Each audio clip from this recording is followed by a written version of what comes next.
समुंदरी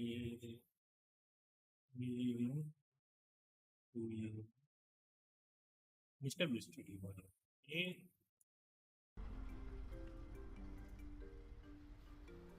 लेकिन सच में नहीं दिख रहा है भाई, और लाइट का भी रोशनी नहीं दिख रही है।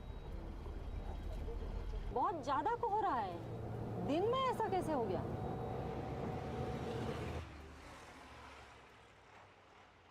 इंडिया में महिला ट्रक ड्राइवर्स मैंने देखने नहीं मिला है, बस सुना है कहीं कोई और भी चलाते हैं, बट मुझे अभी तक इतना चेक पोस्ट क्रॉस किया, इतना स्टेट क्रॉस किया, बट मुझे अभी तक कोई भी महिला ट्रक ड्राइवर क्रॉस नहीं हुआ रोड पे। मैं लगभग 20 साल से गाड़ी चला रही हूँ। वो 21 ईयर की थी उस समय मेरी शादी की। हस्बैंड बाहर एडवोकेट थे, लॉ प्रैक्टिस करते थे और उनका साइड बिजनेस था ट्रांसपोर्ट का। अचानक एक दिन उनका भोपाल सिटी में एक्सीडेंट हो गया, तो वो एक्सपायर हो गए एक्सीडेंट। उनके जाने के बाद में तब तक मैंने सोचा नहीं था कि मुझे कुछ काम करना है एज ए अर्निंग मनी के लिए, मतलब पैसा कमाने के लिए कुछ काम करना है। उनके जाने के बाद मुझे ज़रूरत पड़ी बच्चों का परवरिश के लिए, तो मेरे हस्बैंड के ट्रक्स थे, मैंने ड्राइवर रख के उन्हें ऑपरेट करवाया। लेकिन ड्राइवर रखने के बाद सक्सेसफुली मुझे उसमें कुछ इनकम नहीं हुआ। मुझे किसी ड्राइवर का ज़रूरत नहीं होना चाहिए, मैं अपना गाड़ी खुद ही लेके चला जाऊँगी। जेंट्स लोगों के बराबर ही औरतें भी अपनी ट्रक का केयर कर सकती हैं।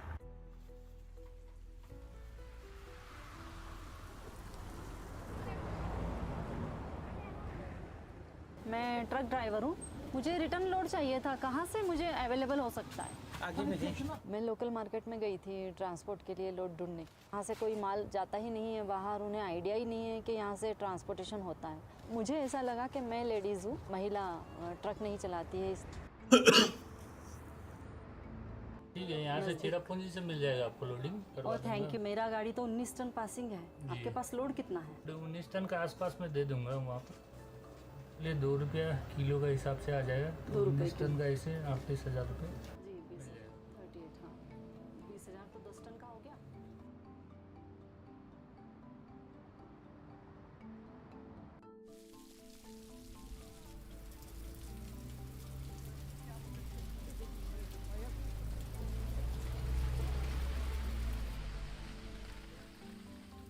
पहाड़ी एरिया है तो थोड़ा हाई, मतलब ऊंचा कभी नीचा आता ही है।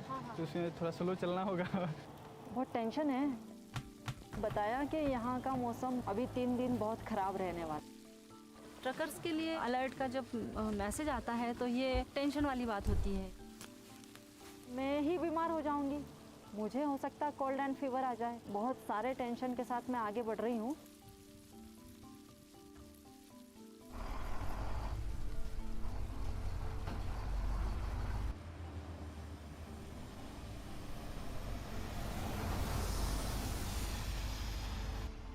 अचानक से फोग आ गया और मुझे नहीं मालूम था कि इतना ज़्यादा फोग आ जाएगा।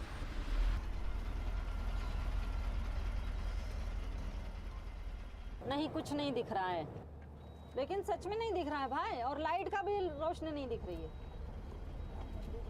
बहुत ज़्यादा कोहरा है, दिन में ऐसा कैसे हो गया?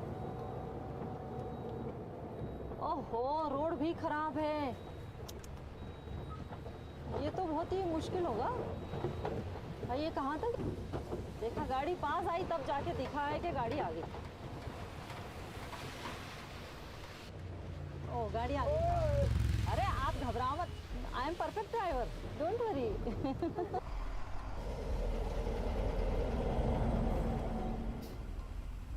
एज ए ट्रक ड्राइवर के फील्ड में महिलाएं इसीलिए नहीं आ रही है क्योंकि सबसे बड़ी चीज़ है, टॉयलेट के लिए जाना है तो सब दूर अवेलेबल नहीं होती।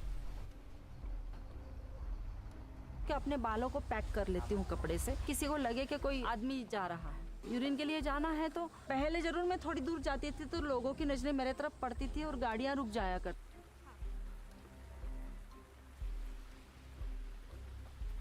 आदि बड़ा सा लुंगी टाइप पहन के जेंट्स की तरह, और फिर मैं नीचे बैठ जाती।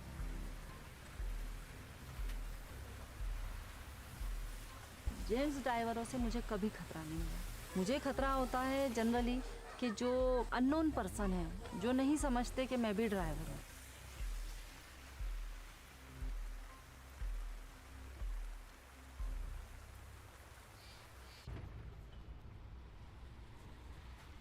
लेकिन 20 साल में मेरे ऊपर 3 बार अटैक हुआ है, जिसमें से एक बार तो मैं लगभग मौत के मुंह तक चली गई थी। मैंने गाड़ी खड़ी करी और खाना बनाने लगी। शाम रात के 8 बज रहा था और 3 लोग आए। एक ऊपर चढ़ के बोलता है, तू इसको खोल नहीं तो मैं इसको तोड़ दूंगा। तो मैंने कहा कि अगर मैंने नहीं खोला तो तू तोड़ के दिखा। उसने सीधा, उसके पास चिकन का कटर था, उससे उसने मेरे ग्लास को ब्रेक किया। मुझे इतने ज़ोर से गुस्सा आई, फटाक से दरवाज़ा खोला और मैं नीचे उतरी कि देखती हूँ अभी तेरे को, रुक जा। फिर मैं यहाँ पे आई, उनकी बाइक खड़ी हुई थी यहाँ थी। मैंने बाइक की चाबी निकाली और कहा कि पहले मेरा जो कांच तोड़ा है ना, उसका पैसा देगा तब तू जाएगा, अब जाके दिखा। उसने तुरंत मेरे हाथ के ऊपर चाकू मारा। मैंने कहा अभी मैं तेरे को दिखाती हूँ, और उसने मेरे गले के ऊपर वापस मारा और यहाँ पे चाकू लगा था। मैं समझ गई कि अब ये लोग तो मुझे मार डालेंगे, तो मैं तुरंत यहाँ से भागी रोड के ऊपर और यहाँ मैं हाथ फैला के ऐसे खड़ी। तो आने वाली गाड़ियों ने ब्रेक लगा दी, तो वो लोग अपनी गाड़ी लेकर के भागी। एक ही हाथ से मैंने ऐसे पकड़ के रखा था, जैसे तैसे गाड़ी चलाई।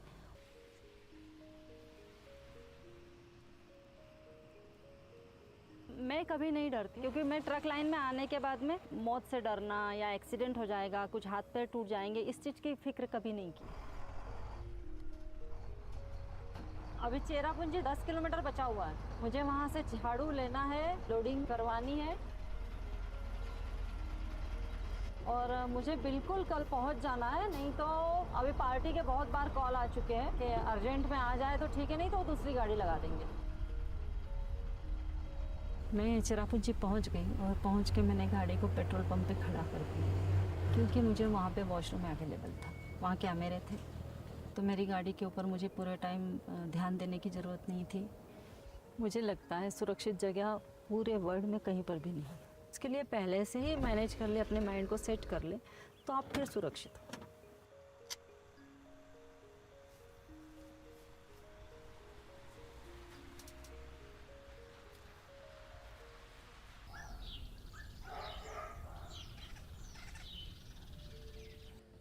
चलिए आज तो लोड हो जाएगा ना। मैंने झाड़ू का लोड बनारस के लिए उठाया है चेरापूंजी से। लगभग यहाँ से बनारस का किलोमीटर 1200 पड़ रहा है। 400 किलोमीटर पर डे चलूँगी, उस हिसाब से मुझे 3 दिन का सफ़र रहेगा रनिंग का। एक 15 टन का मुझे लोड दिया है और वो लोड का उन्होंने भाड़ा लगाया 40,000 फिक्स। डीजल रेट सारा चीज़ खर्चा करने के बाद में मेरे पास शायद 8-10 हज़ार तो बच जाएगा। मतलब इतना प्रॉफिट निकल आएगा इसमें से।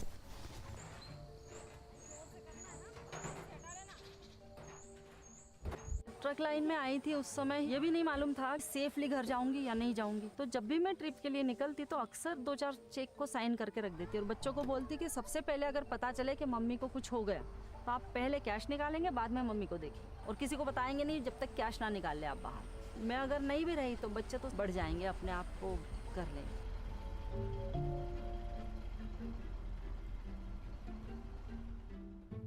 因为吃完饭之后，我们行驶到一个比较危险的地方。我是做短视频的，我想把那个地方拍下来。你说多少次了？你记不住吗？你手机放在前面嘛，用0.5拍，我跟你说了。没有你我照样能干，我跟你说。把那个地方拍下来。你说多少次了？你记不住吗？你手机放在前面嘛，用0.5拍，我跟你说了。没有你我照样能干，我跟你说。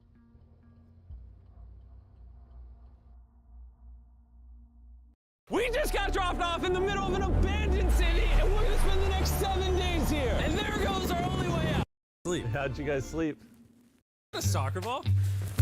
I almost died. I bet this soccer ball is older than me. Me older than all of us, for sure. Well, besides Mark, he's old. We have 2 options now. We can keep exploring down this cool-looking tunnel and go check out the neighborhood, or with the hour of light we have left, we can prep for nighttime and not freeze all night. Not freeze. That sounds like a good idea. I agree. And after spending the entire day looking for a new shelter, I just can't get over how massive this city is. we finally found a place fortified enough to call home. So we don't freeze tonight, we're thinking of setting up camp in this room right here. We'll have a fire pit right here. We can tarp the wall right there. It's gonna be comfy. Yeah, Mark's gonna do all that. I said we. The only hard part is, come over here, our current camp and all our gear is all the way over there. I hope this place really works out, because it's gonna be a lot of effort to set up. With the sun getting low and the temperature rapidly dropping, we made our way back to the old camping spot and packed up to settle into the new base. We're heading to the new campsite. The new camp, the new camp. The new camp. Okay, we got a lot of cleanup to do to prep this for tonight. This looks like a terrible place, but whatever. And after finding a more weatherproof base, we spent the next few hours dragging in as many of our belongings as we could before sundown. And because it got dark so fast, we couldn't bring all of our resources to the new base. So aside from one water bag, cans of chili, and a couple old mattresses, this is all we had. What does everyone think of our new place? I like that there's no wind. It's much warmer. Camden? What? It was now the third day of 7 doing this challenge. And once we got up, we continued exploring. Be careful. These stairs are actually steep. On this whole staircase, 3 of the stairs are normal. This beach is nice. It actually smells like the beach. It's because it is a beach. Yeah. But not too far in, something strange happened. You guys see someone? What? Or don't you see that reflecting thing over there under the stairs? Oh, I do. Jimmy, remember how we almost died the first night from glass bottle attack? I wonder if that's where the glass bottles came from. It was in this moment we realized we actually weren't alone in this abandoned city after all. And once our cameraman spotted this mysterious person on our drone, we did what anyone else would do. Let's go check it out. Investigation. That building is sick. Why is this mansion beside this giant motel?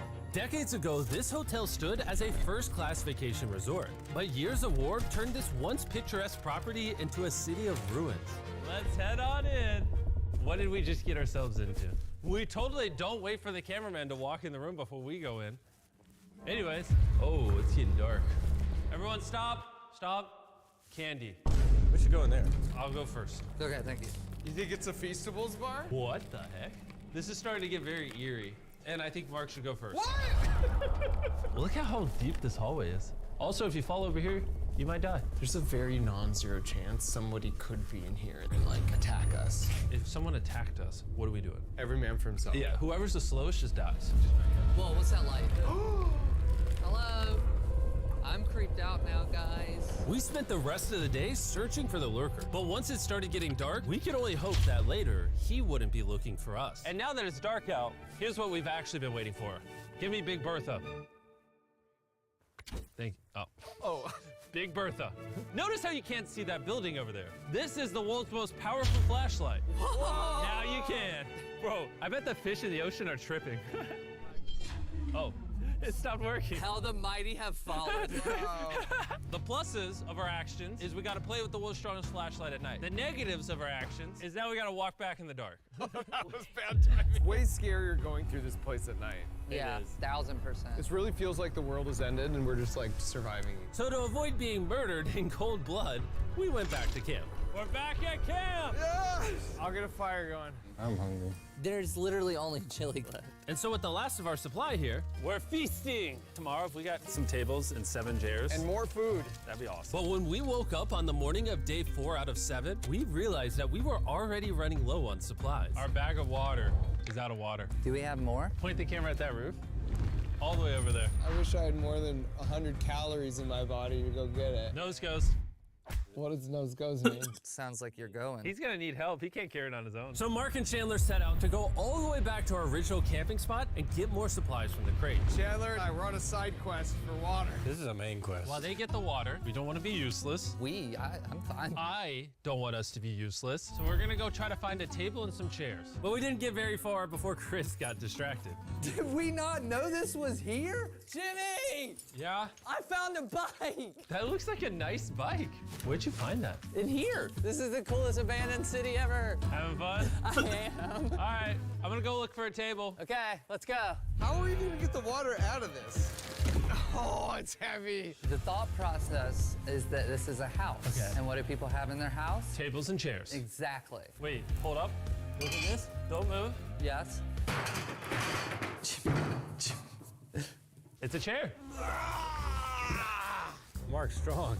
A little help here, Chan. This bag of water is over 100 pounds. And so my buddy Mark, being the science YouTuber that he is, had an idea to get it down from the roof more effectively. But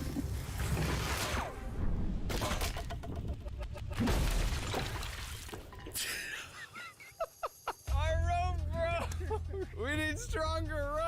what you're watching is real. Mark literally deleted half of our water. We got some bad news. Hurry up! Hurry up! The rope broke and all the water splattered on the ground. This was actually a very serious problem. Oh no. Are you kidding me? More! Don't worry, dude. We got one bag of water left. Carry this one down, please. And now that half of our water is actually gone, the only possible way to complete this 7-day challenge would unfortunately be to send 2 of us home. So Chris and Chandler volunteered to leave the city, leaving Mark and I with just enough resources to make it the full 7 days. Genuinely, I would be scared if we left Jimmy with anybody other than you. I think you got it. You guys. But before they left, we wanted to have one final feast with the whole gang. Now that's a feasible Oh my s'more. gosh. My hair. Yummy. Great melting point on the chocolate, Jimmy, if I... Flare to signal the boat, which was actually pretty cool. Bro, look how cool that looks. Wait, it's lighting up the entire city. But the not cool part is now that Chris and Chandler are gone, it's just Mark and I surviving in this city. I feel so lonely. It's the first day without our friends, but we're gonna make the best of the situation. Our objective for today is to upgrade our shelter. We're gonna put up tarps and windproof this room. We're gonna build a fireplace in here and heat it up. We're gonna find shelves and tables. We're gonna make this place look like a home. With some of the ideas we have planned, I might stick around till day 14. He's lying. And so we started exploring some nearby buildings to find furnishing for our shelter, which is when we found this awesome shelf, this little table, a massive carpet, and also this metal thing that was found by our camera guy. Whoa, look at this chair. That works still, man. Bro, that's comf. I found a fake TV. We can make it look like we have a TV now. It's a good find. Wow, that's just so cool. It's like courtyard with the arches. Each building in this city has like its own personality. What can we do with these? We could use like a vent system like this combined with these. We can make a fireplace. Wow, and like actual wallpaper? We have wallpaper. What do we use it for? To make the house a home, Jimmy. It's like we went grocery shopping, but instead we grabbed a bunch of 30-year-old garbage. Honey, we're home. We found all this stuff.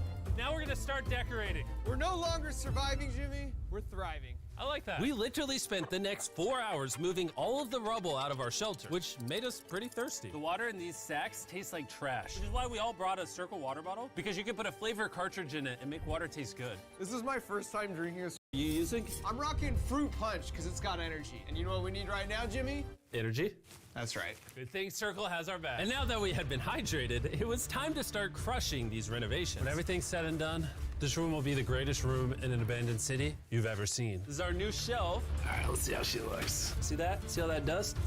Oh, isn't that satisfying? And now that the shelf is clean, we can use it to store food. For some reason, over half the food we packed is chili, and no one here likes chili. That's the non-chili row, that's the chili row, this is the Feastables row, right there. Now we have a table to put our Circle water bottles. Mark has a 22-ounce bottle, this is the 32-ounce bottle, and they have a metal double insulated bottle that you could get for free right now if you buy 10 flavor cartridges. This huge tarp, which will allow us to keep all the heat from the fireplace inside our shelter. Oxygen comes in, fire burns, sends heat in the room, sends smoke out. This is redneck engineering at its finest. And finally, after being cold for so long, all right. Look at that. And we have a fire. I can feel the heat coming out. Wait, Jimmy rigged this up with like ruins from an abandoned city. Anyway, go to drinkcircle.com/MrBeast Or scan the QR code on his face if you want to order Circle right. in the TV frame. Obviously, some nice lighting, A furnace that is heating up the room, a real table with chairs, and a shelving unit with the scraps of food we have left, and a dirty towel we've been sharing. This is survival. But just as our night was going so well, for the 5th day in a row, we heard broken glass. Mark, I'm right here, dog. What was that?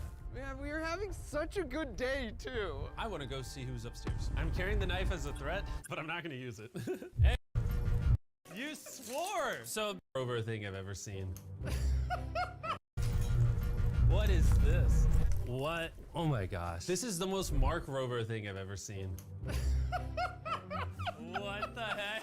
You swore! So, turns out Mark was pranking us, and he was the one dropping bottles this whole time. I've got a remote control here, but no one suspects it. I can put it in my sleeping bag, and I can start launching glass bottles from the roof, freak everyone out. Oh my gosh. I thought I could trust you. Boom. Now that Mark's not pranking me, we re-rigged his contraption. Feastables me. Here you go. I'll take one. I got one as well. That's Cheers. kind of cool. To be honest, it was pretty easy to forgive Mark because we only had 1 day left in the challenge. Good morning. Good morning, abandoned city! Abandoned city! Abandoned city! It's so much colder out here than it is in there. Let's go back! It's now the morning of day 6. All the modifications we did were phenomenal, and it was at least 10 degrees warmer. That was amazing. Slept incredible. Mark, on our last real day, I say we go have some fun. Yeah! Jimmy, is that a kayak? I know what we should do with it. Ah! Oh, now someone can kayak in this pool. Me and Mark really did have a lot of fun. We played baseball, we played soccer. Mark even taught me how to skip rocks, scientifically. There it is! And even screaming at each other from different sides of the city. Mark! What? Let's throw things off the roof at the same time! Great idea! To be honest, doing all these kind of dumb things really did take our minds off of how lonely the city really was. And by the time the final day of this challenge arrived, after cleaning up camp, we only had one objective in mind: leaving this place and never coming back. Freedom! Huge shout out to Mark. He didn't have to do this. He has his own channel. He's very busy. Here's his channel. I appreciate you. And let's get out of here. Let's go! By the way, I'm giving away $10,000 a day every day for the next 15 days to random people who buy our new Feastables bar. Go buy the new formula. It tastes amazing.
Apa dia nampak?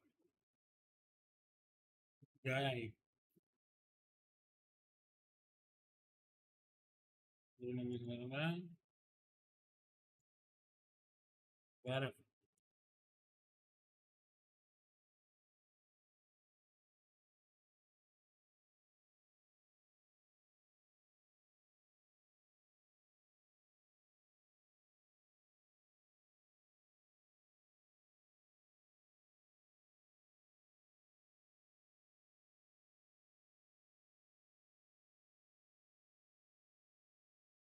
A huge thank you to BetterHelp for sponsoring this video. Our therapist. And here's the thing, getting started, it's super easy. Just answer a few questions and continues. Our East Coast seafood tour is taking us from the oyster farms of Virginia. These get pretty dang big. All the way down to South Carolina.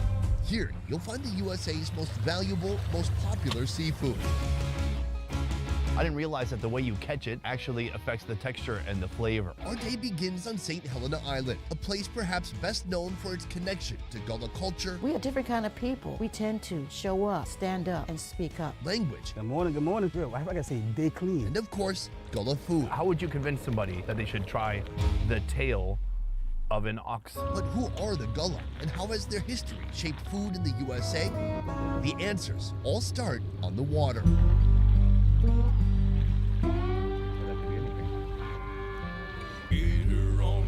Groupers, oysters, and blue crabs in South Carolina are any chef's dream.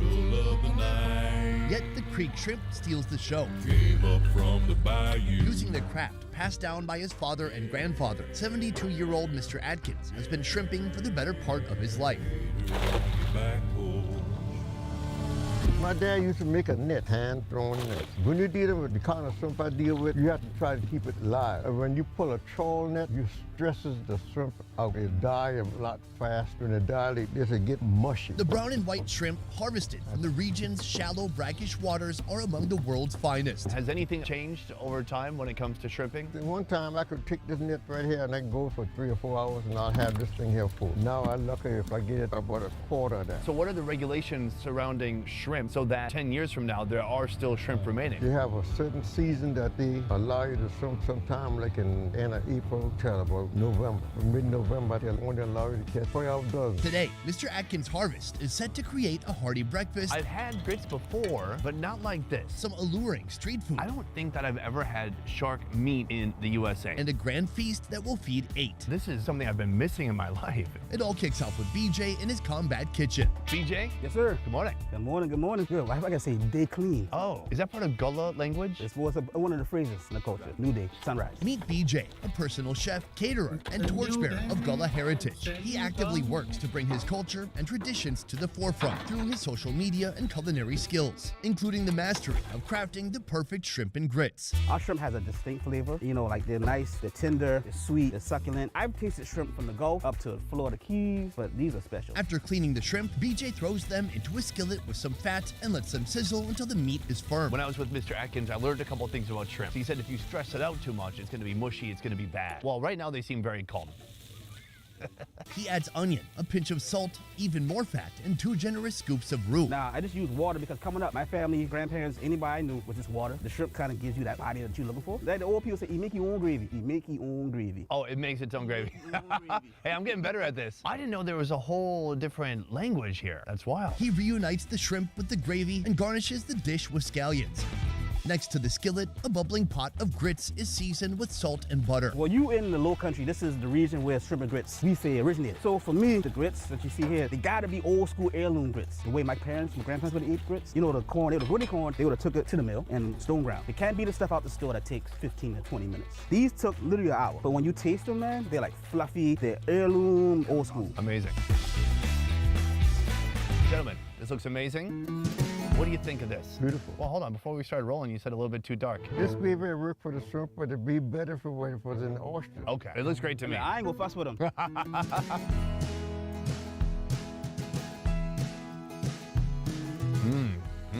That's good, Benjamin. That's nice. Oh, it's steaming hot too, just right out of the pan. The texture of the grits is really incredible. Yeah, it's fluffy. The shrimp are outstanding, great texture, and then this just beautiful, thick, savory gravy on top. This is so addictive, but it's so heavy. You know, this is one of those meals that back in the days, probably before my time, when people were still living off the land, this is your fuel. It's your heavy meal for the morning, right? This to get your day going. This is probably your heaviest meal in those days. I don't know if I would make it away from the breakfast table after eating this. It's like either I'm gonna have enough energy for a whole day, or I'm just gonna fall asleep with my face on my plate.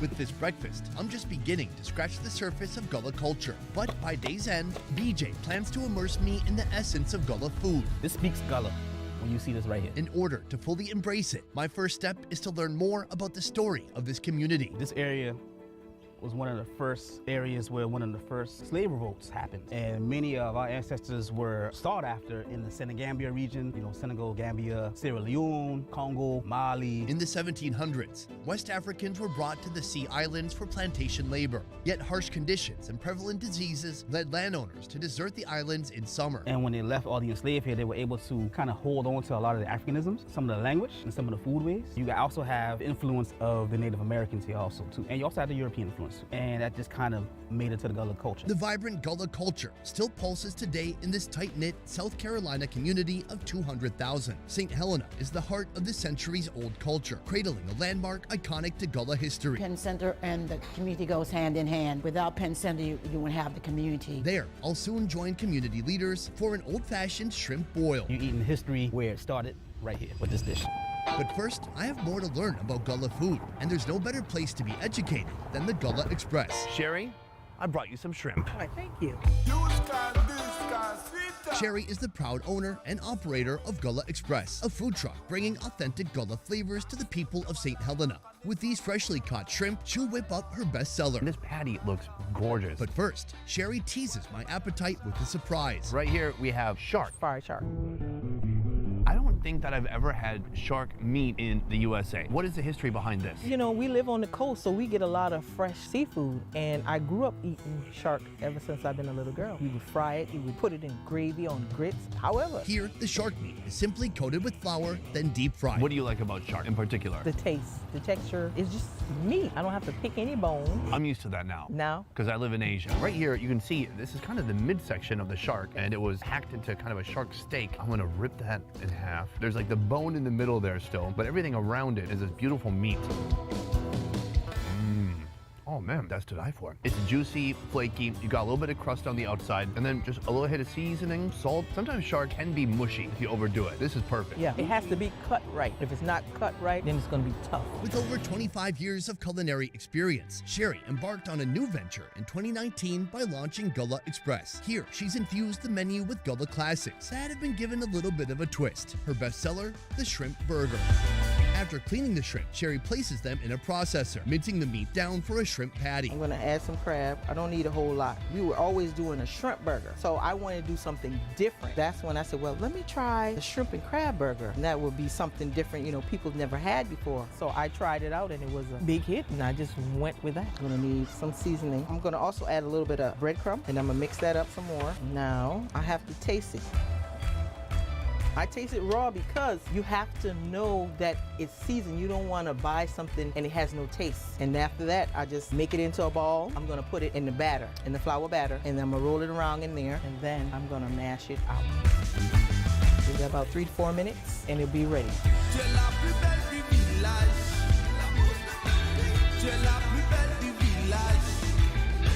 This patty looks gorgeous. That's why I don't want to put any lettuce or tomato or nothing. It takes away from the taste. If you want a salad, get a salad. This is not that. This is like a beautiful, lovely patty. It's crusty on the outside. I can feel the heat radiating off it. It's making the buns more soft and warm on the outside. Let's go for it.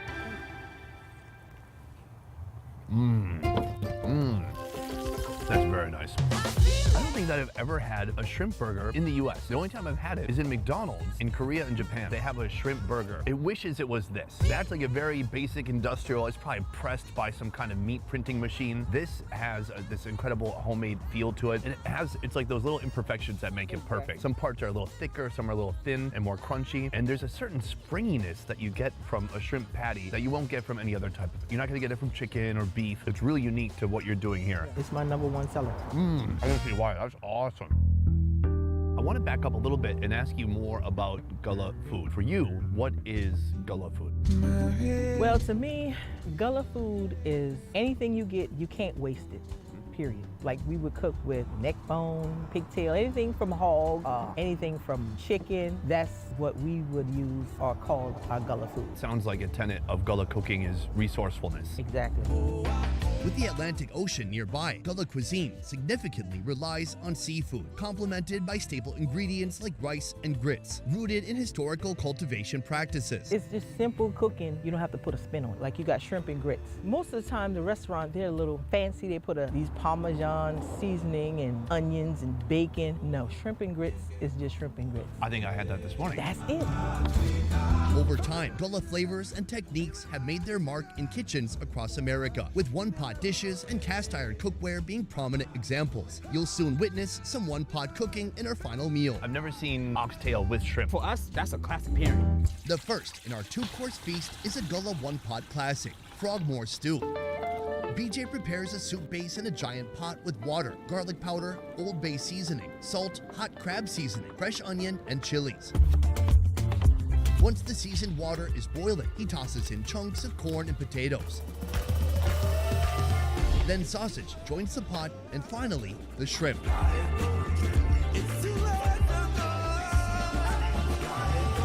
While BJ is busy in his outdoor kitchen, I'm heading inside Penn Center School, where Marie walks me through the history of this landmark. Penn Center and the community goes hand in hand. Without Penn Center, you wouldn't have the community. And it started out as the Port Royal experiment. The outbreak of civil war in 1860 placed St. Helena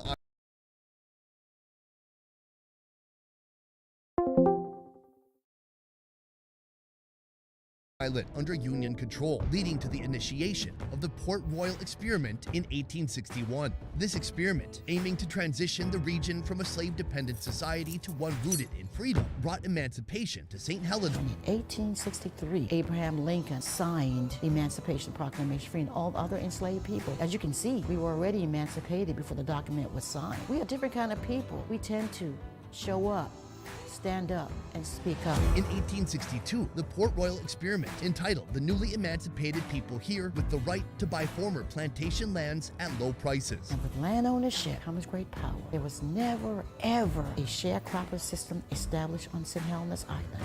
Furthermore, the experiment led to the establishment of hospitals and schools. Penn School opened in 1862 as one of the nation's earliest institutions for the formerly enslaved. This school was the beacon of hope in educating the black people in the Low Country. This was the only school a black person living in the state of South Carolina could earn the high school diploma. Today, Penn Center is a cultural center and a museum of African American history, where Marie and her colleagues tirelessly uphold and showcase the richness of Gullah culture, culture that can be seen and even tasted. Before we begin, I do want to say thank you to everyone for being here today. It's quite an honor for me to kind of eat a piece of history today. And I've learned a lot already about the Gullah people and food, and my favorite way to learn is through eating. So this is a Low Country boil. Some people call it frog boil stew. Actually, this originated here on this island. I'm gonna go for this corn first. You said that the corn is kind of soaked up. Yeah, it's soaked a little too much than what I like, but it's flavorful. It got a little kick. It's delicious. It's super salty. It has a lot of kick. A load of cayenne. This is like cayenne corn. All right, we got potatoes. Oh my God. Everything is soaked up those amazing flavors. Ooh, even that sausage is spicy. It's slow burn that creeps up on you. I think the flavor is just a beautiful mix, a blend between what the shrimp is offering and this powerful sausage. It's salty and smoky. It's like a homemade sausage to me. We used to make back then. When we butchered a pig, we used to make our own sausages, old-time sausage. So I want to ask about the shrimp. Are you eating the shell or are you peeling that yourself? Peeling it. Okay.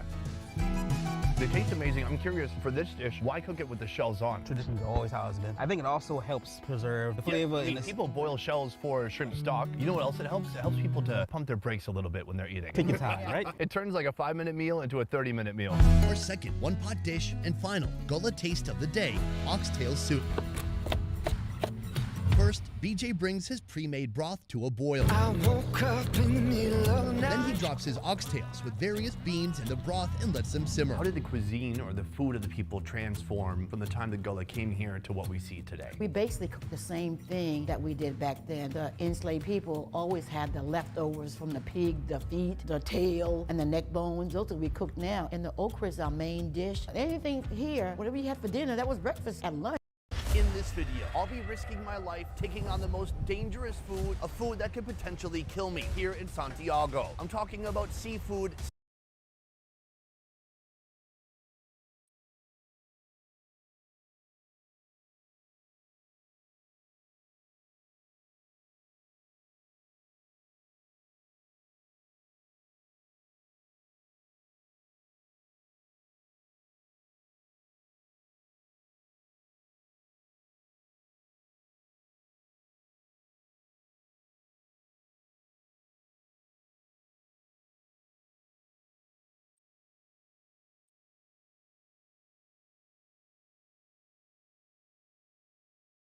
தங்கத்தை அழகா சமைச்சு தர்றீங்க தம்பிக்கு. பெரிய கத்தி என்ன இதுவே 100 gram வரும் போல இருக்கு. சிவகண்ணன் பெரிய மீனை 20 கிலோ மீனை வச்சு இன்னைக்கு ஒரு சூப்பரான அரேபியன் ஃபிஷ் பண்ண போறோம். என்ன மீன் இது? இது வந்து பாறை மீன், கருங்கண்ணி பாறைன்னு சொல்லுவாங்க. நல்லா கருப்பு கலர்ல இருப்பா அந்த கருங்கண்ணி பாறை. இன்னைக்கு நம்ம வேல்டு புட்டிப் சேனல்ல வந்துகிட்டு அவங்க ஸ்டைல்ல நமக்கு சமைச்சு தர போறாங்க. வாங்க எப்படி சமைக்காங்கன்னு பாப்போம். ஆமாங்க, உங்கள் மீனவன் அவர் கடையில இருந்து டைரக்டா தூக்கிட்டு வந்திருக்கோம். நம்ம திருப்பூர் கடையில சமைக்க போறோம். போயிருமானே? கண்டிப்பா. வாங்க. தங்கத்தை அழகா சமைச்சு தர்றீங்க தம்பிக்கு. ஐயோ, தங்கத்தை மிஸ் பண்ணவே மாட்டேனே. எதை மிஸ் பண்ணாலும் பரவாயில்ல. இந்த சாப்பிட போறோம் லாலே. மகன் ரொம்ப குஷியா இருக்கிற மாதிரி இருக்கு இன்னைக்கு. அம்மா பக்குவமா குழந்தையை சமைச்சு சாப்பிடணும் இது. அப்படியா? இந்த மாதிரி பெரிய சைஸ் பாறை சாப்பிட்டுருக்கீங்களானே? இதானே ஃபர்ஸ்ட் டைமே பாத்துக்கிறேன். பாத்துருக்கீங்களா? வெட்னா தலை எனக்கு. வாயில நல்லா குளிப்பாட்டுங்க. பிறந்ததுல இருந்தே குளிச்சிருக்க மாட்டான். ஆமா, தண்ணியே பட்டிருக்காது உடம்புல பிறந்ததுல இருந்து.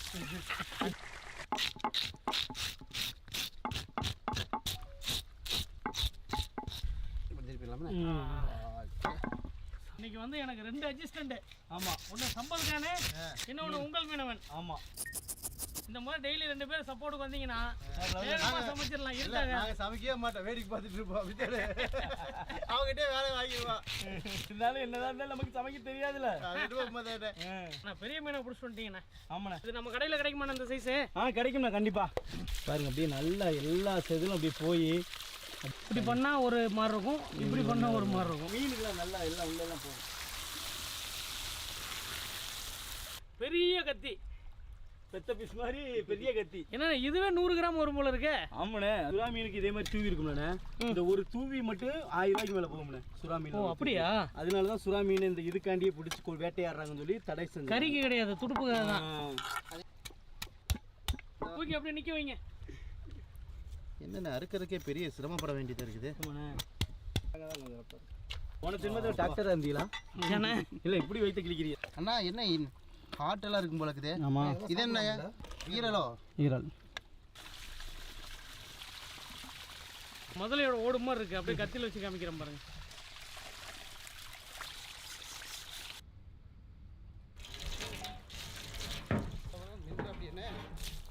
மசாலா கேளுங்க. போடுங்க. தூக்கி வீசுங்க.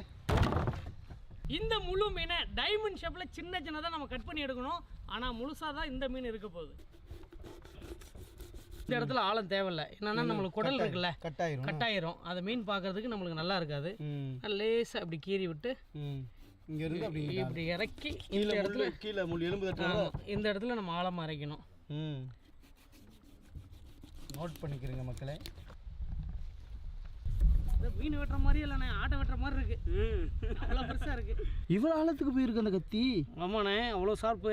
நல்லா மசாலா போனால் அப்படியே சூப்பராக இருக்கும்ண்ணே. ஆமாண்ணே. இப்போ இதை என்ன பண்ணணும், மறுபடியும் கிராஸ் கட்டிங் ஒன்று போடணும். அப்படியே தனியாக இருக்கு பாருங்க. வெந்ததுக்கப்புறம் ஃபோர்க்கு வச்சு அப்படியே எடுத்து சாப்பிடலாம் போல இருக்குது.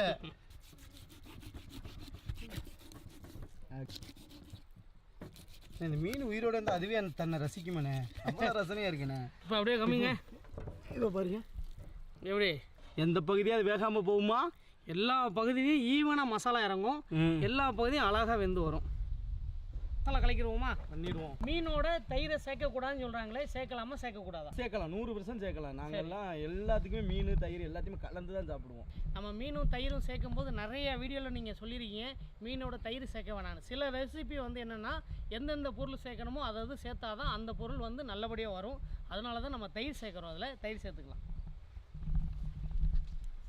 மிளகாய்த்தூள், ஜீரகத்தூள், கருப்பு உப்பு, அது கூடவே மாங்காய் பவுட்ரு, தூள் உப்பு.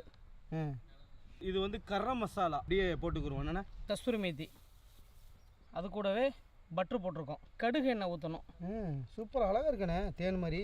எலுமிச்சப்பழச்சாறு. இவ்வளோதாங்க மசாலா. இந்த மசாலாவை நல்லா கலக்கி நம்ம அப்படியே மீனில் தடவணும். கலக்கிடுவோமா? கலக்கிறீங்க.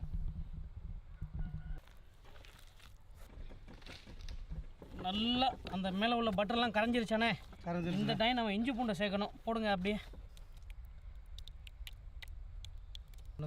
ஆமாண்ணே. அண்ணா மசாலா ரெடி. டேஸ்ட் எப்படி இருக்குன்னு பார்க்குறீங்களா? கை காமிங்க. பச்சையிலே சாப்பிடலாம்ல? ஊறுகாய் மாதிரி இருக்கா? எந்த அளவுக்கு ஸ்ட்ராங்காக இருந்தால் தான் நம்மளுக்கு மீனில் கரெக்டாக வரும். அவ்வளோதான். வீட்டுக்கு அந்த சாந்து கலவை பூசுவாங்களேண்ணே, அந்த மாதிரி இப்போ செட் ஆகிட்டேண்ணே. ஆமாண்ணே.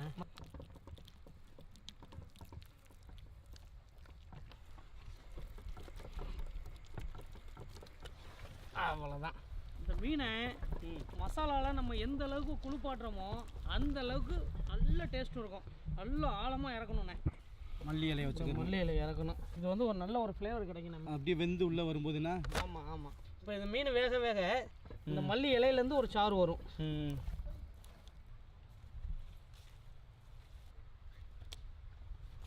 சூப்பர். என்ன சம்பக்கான் பெரிய இலை எடுத்துட்டு வந்தீங்க?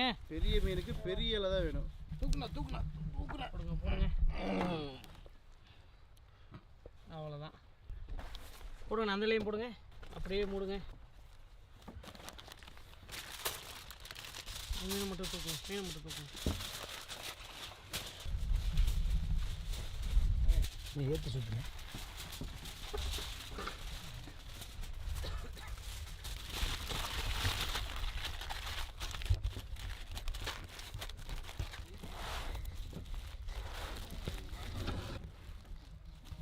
மீனை அப்படியே ரோல் போட்டு சுற்றி எடுத்தாச்சு. இதை அப்படியே முழுசாக சுட்டு எடுக்கணும். நெருப்பில் போட்டுருவோமா? போட்டுருவோம்ண்ணே.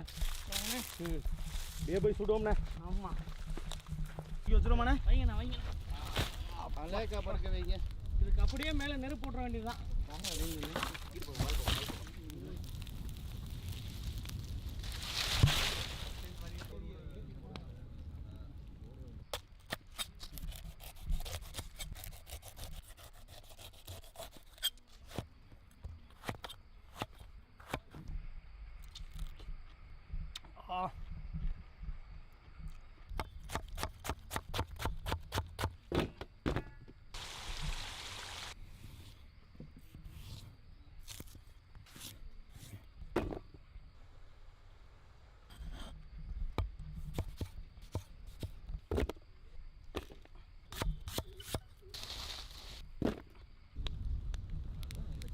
நல்லா ரெடி ஆயிடுச்சுண்ணே. தூக்கிடலாமா? தூக்கிடுவோம்ண்ணே. வாங்க தூக்கிடுவோம்.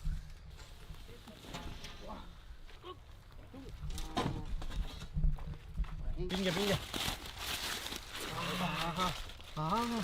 அனல் பறக்க அப்படியே டைமண்ட் மாதிரி இருக்கு பாருங்க. இந்த கறி சூப்பராக இருக்கும் தெரியுமாண்ணே, இந்த மண்டைக்குள்ள உள்ளது. ஆமாண்ணே.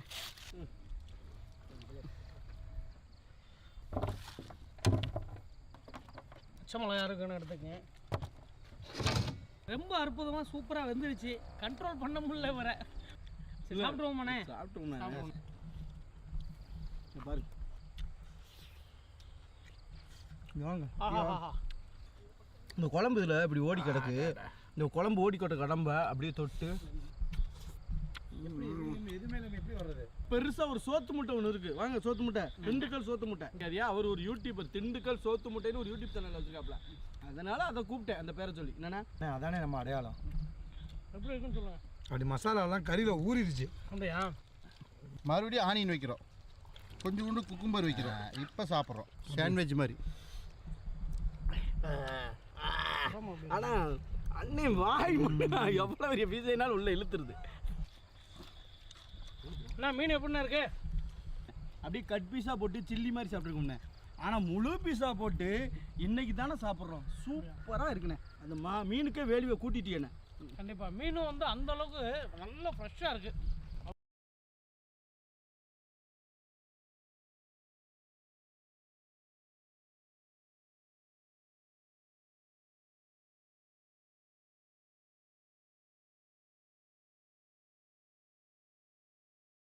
La Rinconada, the closest inhabited place to the sky on Earth, where people are living above the clouds. At this extreme altitude of 5,100 meters or 16,700 feet, the atmosphere significantly thins, and the locals are living with only 50% of the usual oxygen levels. Their bodies have evolved to produce 2 times more blood cells than ours. On this barren land, not even a single tree can survive because of the low air pressure. This town in the Peruvian Andes is even 300 meters higher than Mont Blanc, the highest peak in the Alps of Europe. Far from the modern world, it is a place where crime and danger are always nearby. People come to these harsh lands for only one reason: gold. About 50,000 people settled here among piles of trash, all dreaming of wealth. We are on the road to explore life in the world's highest settlement. Pull over. Yeah, Careful. Give me 2, please. 2 oxygens. Yeah. Climbing above 2,000 meters in a day can trigger altitude sickness for someone used to sea level. But as of now, we have already doubled that elevation level. Very deep. Headache, dizziness, and nausea are the first symptoms. Followed by coughing, it may cause shortness of breath. Immediate help is crucial when rapidly progressing altitude sickness leads to fluid accumulation in the lungs. At high altitudes, the body loses about twice as much water through breathing, so it's important to keep hydrated. Look at the elevation here, friends. So that mountain is as high as that cloud. So we're gonna go above the clouds. Don't worry about us, we're fine. We're gonna inhale these as the altitude rises. Nothing happens to people from here. They have an adaptation to this situation. Atmosphere layer gets thinner and it makes it harder to inhale the oxygen. But we will get used to it. The place we're heading to is a mining town. Deadly chemicals like cyanide and mercury used in gold processing have contaminated the soil and agricultural water in the settlement. Before starting the journey, we also packed plenty of food and clean drinking water. We're born here, We are adapted to this elevation. The normal oxygen level in blood should be between 95 and 100%. Below 80%, vital organs become negatively affected. I'm trying to normalize my current 72% level with oxygen, but it's a temporary solution as we're going up higher every minute. The town is literally surrounded by tons of waste stretching for miles. Nature has given place to piles of garbage. The moment we arrived, a sickening odor hit me suddenly. We are at our hotel in La Rinconada. Our guide is setting up the oxygen tank for us. What is the name of this hotel? Cielo means sky. You use the oxygen tank for 5 minutes first, and after a little break, and another 5 minutes. You need time. Rest a little bit to adapt your body to this elevation. When I got out of the car, I felt dizzy. I was like going to fall. Very normal. Crimes, especially stabbings and theft, are quite common here, cause locals typically keep their cash and gold with them as there are no banks available. We're teaming up with 2 police officers to keep us safe while we're filming. They are undercover police and they will follow us everywhere we go. Marco directs us to coca leaves, as he thinks it's a remedy to avoid getting altitude sickness, a traditional habit here. And also coca leaves there, coca leaves. I think they're consuming this for altitude sickness. They chew 3 or 4 leaves on one side of their mouth. These leaves, which are illegal in most countries, produce a kind of numbing effect that helps users relax. It's good for almost everything. Maybe one of the police officers can carry this. We leave a busy and tiring day behind, and we will explore the town the next day. We are in the center of La Rinconada at sunrise. The police officers are by our side. The surroundings are full of local cafes, markets, and people. Even though I just woke up, my body feels dead tired, like it hasn't rested in days. Walking is hard with the dizziness and nausea. The dry air gives me a sore throat and chapped lips. As the night gave way to daylight, piles of garbage in the side streets became more visible. Even though it's summer and we are close to the tropics, the ground is frozen. In this place where the nighttime temperatures drop to minus 10 degrees Celsius, people are living in metal shacks without electricity or heating. No kitchens or bathrooms in these houses, and thousands of people have to use the same public toilets and baths for their personal needs. Like a web over the town, these hoses carry water from the glaciers above to the center. Almost nobody we meet here is originally from this place. Most have come from other regions of Peru with the dream of finding wealth through mining. The gold prices multiplied 6-fold between 2001 and 2012 and led to a population boom in the area. However, the conditions are extremely harsh for the 50,000 people living here. There's been no effort to develop infrastructure suitable for the growing population. Every day, thousands of people throw their garbage on streets indistinguishable from dumping sites. There are no services from the government to pick up this trash. People are on their own. The most terrifying problem is the lack of a sewage system. Wastewater flows openly through the streets as it is. This soccer field does not consist of real grass. It's all artificial because trees and other plants cannot survive at this altitude. The town is located around the mountain called La Bella Durmiente, meaning Sleeping Beauty. Can you see here the face and the body? It's a lady, she's sleeping here. The shape of the mountain. The town blends into the sky with its chaotic gray structures. Every morning, workers walk for kilometers uphill to reach the mines. Filled with dangerous gases, the working conditions inside these tunnels are extremely tough. La Rinconada is also called the Devil's Paradise. This is because it's a town ruled by illegal companies that control the mines. There are signs near the tunnels that order to shoot those who enter without permission. No matter the warnings, we are determined to get inside these mining tunnels. Well, we'll try to see how they work. Our friends, they said, probably we can get very close. Can you see the lady there? The lady? Yeah, she's a lady up there. They collect the leftovers. Yes. Women are forbidden to work in the mines. According to local beliefs, the Sleeping Beauty becomes jealous and brings disasters like earthquakes if a woman touches its gold. They earn their living by searching for gold in waste rocks thrown outside the mines. Children searching for gold on the mountain can be easily identified by the frostbite marks on their cheeks. Being foreigners with cameras, we attract a lot of attention. After this point, I handed Marco my phone to capture footage inside the tunnels. These figures near the mining site, decorated with dried flowers, fruits, and alcohol bottles, represent mountain gods. Workers come here to pray for protection from accidents and success in finding gold. Incidents such as explosions, roof collapses, and gas poisoning occur about 25 times more often compared to advanced countries. If a mine worker dies, a company pays approximately $600 as compensation. The concept of a regular salary doesn't exist in La Rinconada. Miners work under an outdated and illegal labor system called caché. cachorreo. They work for the company without pay for the whole month and then get one day to work only for themselves, taking home the gold they find as their salary on that day. Depending on the success of the cachorreo day, they may earn a significant amount or even end up working for free, so their income is theoretically determined by luck. However, the miners try to minimize this uncertainty by sometimes pocketing good-looking stones or hiding them in some secret spot for the cachorreo day. My oxygen level is now at 65%, way below the normal 95 to 100%. So I breathe super fast. My heart rate is like over 120, while it should be between 80 to 100. Right now, a local is checking his oxygen levels. His results are way better than mine. 82% oxygen and a pulse of 97. I can no longer stand. I'm going back to the hotel to get some oxygen. I'm keeping my coat on to stay warm as there's no heating. Now we're gonna wait a few hours to explore the city's dangerous nightlife and talk with some mine workers. While I'm resting, you should know the true cost of the gold. Each ring containing 8 grams of gold generates approximately 20 tons of waste during production. At the top of the mountain, an acid mine lake was formed because of the rocks which are extracted with gold. These rocks, high in iron sulfate, undergo oxidation when they come into contact with water and air, resulting in this deep red color. People living by the stream grow their crops and raise their animals with water contaminated by mercury and cyanide. The average lifespan of the locals living here is only 35 years, but chemicals aren't the only reason. At this altitude, each breath contains about 50% less oxygen compared to sea level. Therefore, the blood of a Larinconada resident is twice as dense as that of an average person, leading to potential blockages in blood vessels and fatal outcomes. After a tough day, miners are rushing to the town center. Electricity is only available on a few streets here, leaving the rest of the town in darkness. All the mine workers are here. They're shopping and socializing between each other. Stalls and little shops all around, selling everything: street food, clothes, household stuff, you name it. Kids are playing outside with endless energy until late at night. Oh, los argentinos. How old is he? 12. Is there only primary or also secondary school? Yes, there is. How big is the school? Not very big. Is there higher education?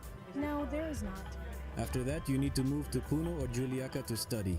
What if they don't move? Do they start working in the mine? Yes. As you see, people come here to exchange their gold pieces for solis. We are in an exchange office now. To keep out the robbers and attacks, they've placed iron bars in front of the counter. Now we're gonna see how they convert gold. Let me catch my breath, man. The ore you see is the result of a worker's hard labor spent throughout the month. Right now, the gold is in an amalgam with mercury, and heat treatment will be applied with a blowtorch to separate the two metals. For every gram of gold, about 2 grams of mercury evaporate and mix into the atmosphere. What is the hardest part of doing this job?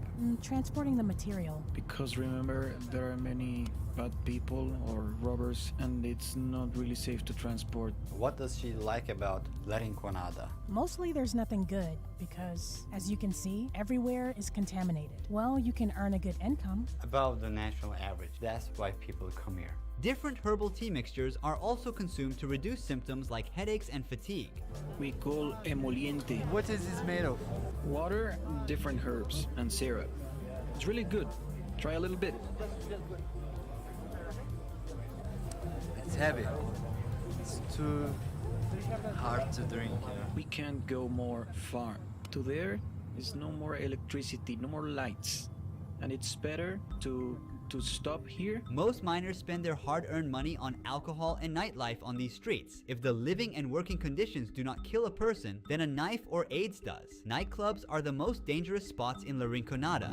In this street there are bars, nightclubs, and some companionship options for mine workers. We are at the center of human trafficking, robbery, and murder in Larinconada. If you look there, you can see the lady. There are many people trying to buy a rose for the ladies here. According to Puno police, approximately 2,500 underage girls are being exploited in these places we just walked by. The town has only one police station, and the Peruvian government isn't putting in any effort to combat these crimes. Is there a jail here?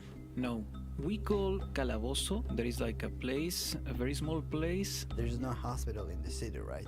There is a tiny, very tiny clinic, maybe 2, 3, 4 rooms max. We're now meeting with a miner who has spent 12 years working in Larinconada. He also owns the only gym in the town. After a day of intense physical labor, miners continue sweating out. Ramiro is one of the few lucky miners. What is the largest amount of gold ore you ever found in grams? 200 grams. Oh wow, he found 800 grams in one piece. It's a lot of gold. Are you married? Yes, we have 3 children. They're in university. Do you advise your children to work in the mines? No, because it is very, very dangerous. They rob when the miners collect gold. How does elevation affect your body? Even though I'm from Puno, I have that problem. Puno is at 3,800 meters above sea level, so coming here at 5,000 meters above sea level, it starts to be challenging. Digestive issues at first, 3 days of suffering. How much money do mine workers make? Sometimes it goes up, down, down and up. One would earn more or less around 2,000 Peruvian soles and a little more. Your hands are so affected by working in the mines. I accidentally hit myself with a rock while trying to separate the mineral from the gold. So you're using a stone to crush, and then suddenly, bam, injuries, injuries, injuries, especially on this side when you're crushing. Are there any passed away mine workers? It's quite constant. The mine, many say, is for strong men. They don't mean strength in muscle size.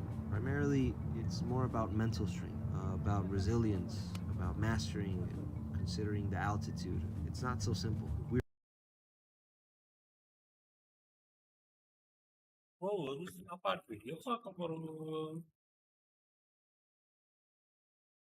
उपमा 10 टंका हलवा 5 टंका सिमेई 10 टंका सबुठु कम rate मिलुଛି 6 number आपनकर सबुठु कम rate दिया होছে ना खटा भाग टिक दिया देबे ना कि रागो देबे टिक पूरी दो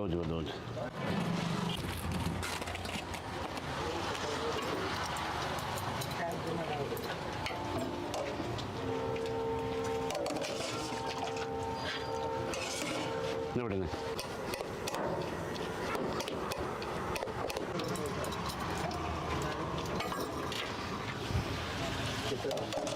ಬಣ್ಣ 25 ಟଙ୍କା ಮತ್ತೆ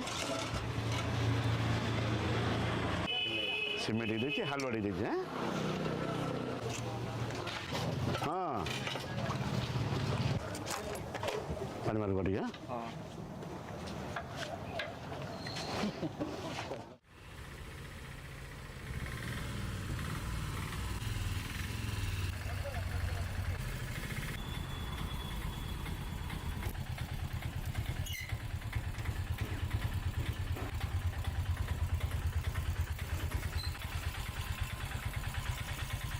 नमस्कार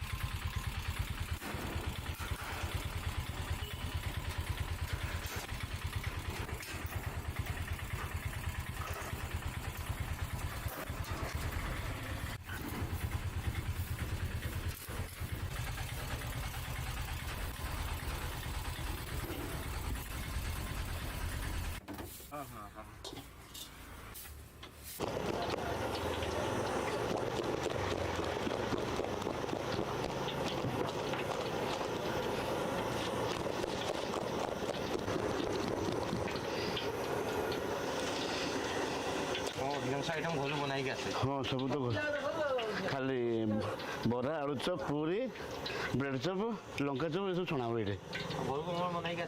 इडली उपमा हलवा सिमेई चटनी टमाटो चटनी राग चटनी आइटम सब ब्रह्मपुर साइड सब गंजाम साइड आम आगे आगे आगे निजर गंजाम हाँ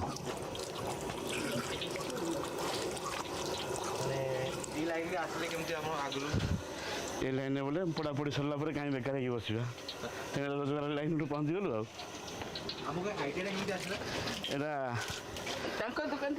दुकान थी बड़ भाई दुकान थी यहाँ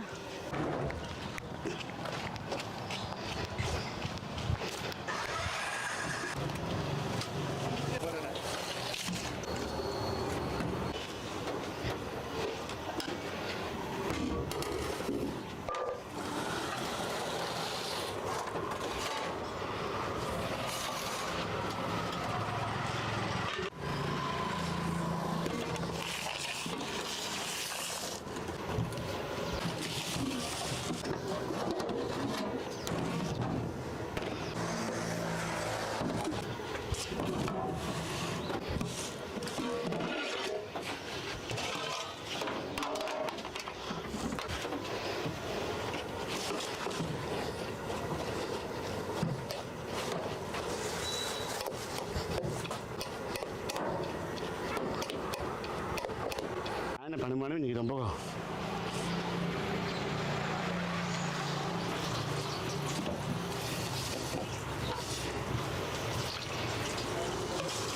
ठीक है, ना पड़ेगा. लगा को टूटने पड़ेगा. ठीक है. हालात से दो गुट्टे में.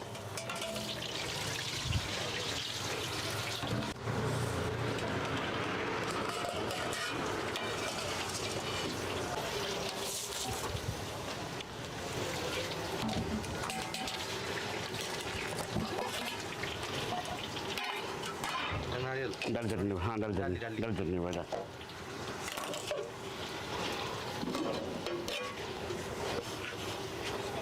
सिमई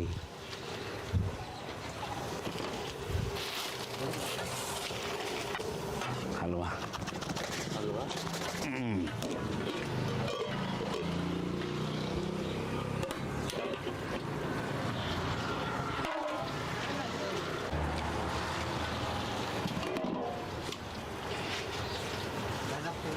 हाँ बेटे के ये बोरा बोले पूजा पके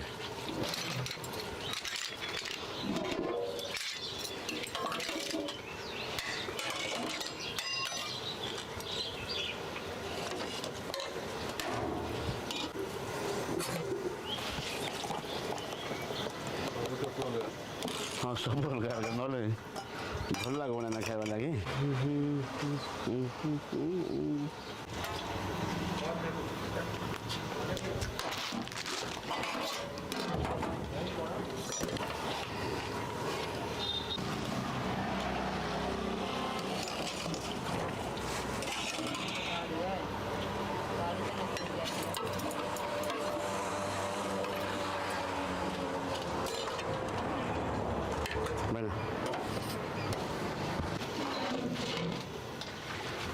पूरी खाइब तुम्हें पूरी खाइब परा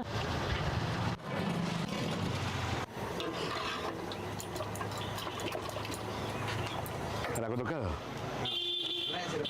राग दरकार ना चटनी खाली पकेबी टमाटर चटनी पकेबी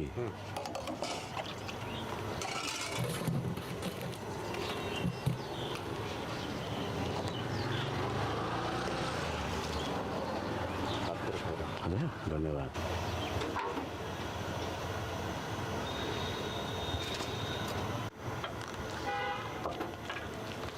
देखो हाँ क्या करो ऐसे ना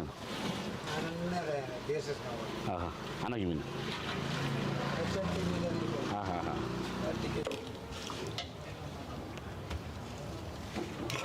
से बड़टा टिके लुण कम अछि कि भाबुची तुम देखला हाँ हाँ हाँ नहीं अभी फेंटा हो भाई ना अरे आसला ना सही दी भाग हो जाइए अगर फेंटा हो टिके 3-4 तो फेंटला परे फिर भी लुणटा चेक कर दो हाँ ना बहुत ए मतलब सब मिसेबी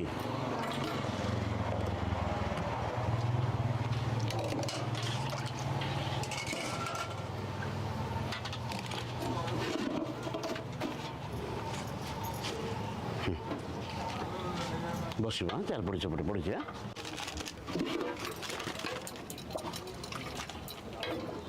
तो राग पकेबी